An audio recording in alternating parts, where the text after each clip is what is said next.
This is the Lone Crater YouTube. We hope this video helps. In this video, I will explain how to use the area model for division. First, let's understand the basics. The area model is a fantastic visual tool that helps us solve division problems by thinking about area. Imagine you have a total area, which is your dividend, and one side length, your divisor. We're essentially trying to find the other side length, which will be our quotient. This approach makes complex division much more intuitive and easier to grasp. Now, let's set up our area model.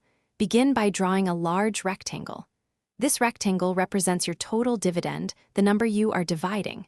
Next, write your divisor, the number you are dividing by, on the left side of the rectangle. Inside the rectangle, we'll start by finding the largest multiple of our divisor that fits into the dividend without going over. This initial step is crucial for breaking down the problem. With your model set up, it's time to perform the division steps. Take your estimated quotient and multiply it by the divisor. Subtract this product from your dividend. The result is your new remaining amount. Write the partial quotient you found above the rectangle. If there's a remainder, draw a new section of the rectangle for it and repeat the process, finding the next partial quotient until your remaining amount is smaller than your divisor. Finally, to find your complete quotient, simply add up all the partial quotients you've written above the rectangle.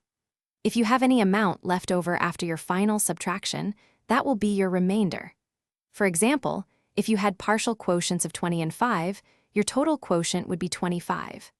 The area model offers a clear, step-by-step visual representation, making division problems much more approachable and understandable. Thanks for watching. Consider subscribing if we helped you.